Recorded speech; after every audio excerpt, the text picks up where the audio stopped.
Joe Biden has arrived and spoken publicly with Netanyahu.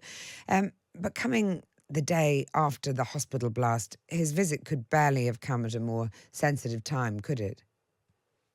Absolutely. It was extraordinary timing that he should arrive just when that has happened, and really ignited exactly the kind of regional reaction that he was hoping to tamp down by coming here. He was intending to meet with the president of Egypt, the king of Jordan, and the President Abbas of the Palestinian Authority.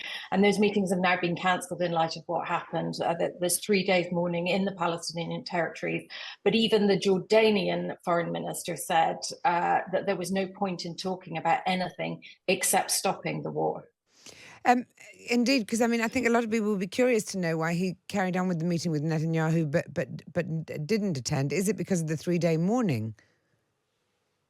That was the rationale for that meeting being called off in Jordan. But I think it was agreed, really, that given the anger that's going through the Arab world at that time, it would be quite difficult to hold that meeting in Jordan anyway. So what Joe Biden will do is speak to King Abdullah and President Sisi by phone, as well as President Abbas.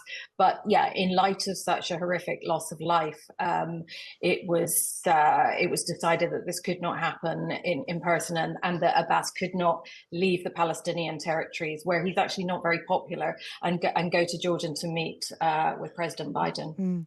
And President Biden has backed, or seems to have backed, Israel's account of the Al-Ahli Arab hospital blast in which around 500 people died. He said it looks like it was done by the other team, which is strange language and possibly a premature conclusion, or not. What's the latest news in Tel Aviv on that?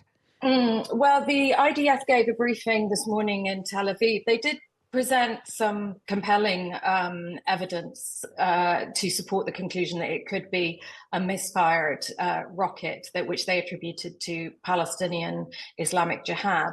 The rush, I think, to find a conclusion actually happened last night in some ways. The IDF put out some video in a rush to indicate that it was a Hamas rocket, which they then had to remove from social media because it was footage that had happened after the blast. So already there was that level of confusion, along with obviously horrifying reports from the ground about the loss of life, which I think ignited a lot of emotional response.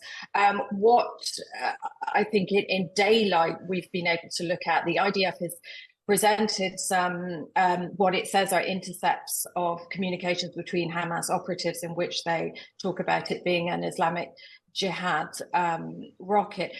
Possibly more compelling is the evidence of what we see on the ground where it happened. There is no crater, which you would expect from the size of munition that the Israelis would use. There is an impact site in this car park where there were so many people. But if you see a high up photograph of what the scene looks like this morning, there's a lot of burnt out cars, but not very much impact damage. So that could be consistent with the IDF's case that this was a rocket that was full of propellant, because it didn't get very far outside of the Gaza Strip, that possibly was one that had been announced was heading towards Haifa, so we have a lot of propellant, and that damage that happened there and the loss of life was because of a huge ignition of a fire in this parking lot where people were, because they had gathered to be safe. So obviously there's that.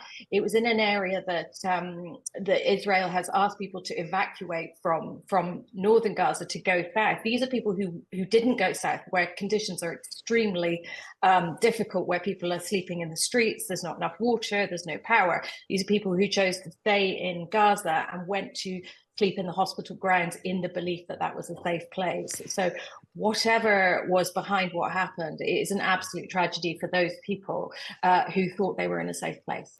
And if it is as a result of an action of Islamic jihads, how will that play out amongst Arab neighbours and supporters? It may be too late to rescue that, that narrative, should it be turn out to be the forensic truth. The IDF were actually challenged at the briefing today over their record of credibility when it comes to certain of these incidents in which civilians are killed or injured. I mean, there is a very famous example of a Palestinian American journalist, Shireen Abu Akleh, who was shot dead, and the Israelis denied for quite a long time that they were responsible until the evidence became almost overwhelming, and they said that eventually said there was a high likelihood that it was an Israeli soldier who had fired the fatal shot. So that was brought up today with the IDF, and they actually responded that yes, they had been wrong in that case. So I mean, that's something of an admission, but nonetheless, I think that the damage may be done now. We've seen that meeting cancelled. We've seen anger spread across the West Bank, not only towards Israeli security forces, but also to the Palestinian Authority, President Abbas, and the fact that they work with the Israelis. So that's starting to count against them. We've seen protests at the US Embassy in Beirut. We've even seen condemnations from countries like friendly Arab countries like the United Arab Emirates, who of course signed a historic recognition deal with Israel a couple of years ago.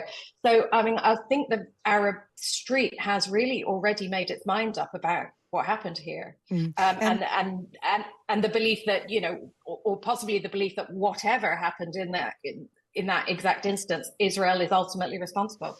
Just finally, let's not forget the innocent victims of this blast or whatever it may have been. How are they being cared for in a city that's all but emptied? I mean, that's a great question. The vast majority of them have been taken to Al-Shifa, which is the biggest hospital in Gaza City. And it's already packed with, I think, something like 35,000 people who are sheltering there, as well as all the injured. Doctors in Gaza are telling us that they are completely overwhelmed. Al-Shifa is expected to completely run out of fuel today to run the generators. And doctors have talked about hospitals in Gaza becoming like morgues because they will not have the power to run them. So it's an extremely critical situation on the ground in Gaza. I mean, Gaza City is not emptied. A lot of people who've gone south have found the conditions there so awful, nowhere for them to be. They've come north again. So there's a lot of people on the move. There's a lot of people without power, water, or food, and things are getting pretty critical without an agreement yet to open the border with Egypt and to get that aid in to the people that need it.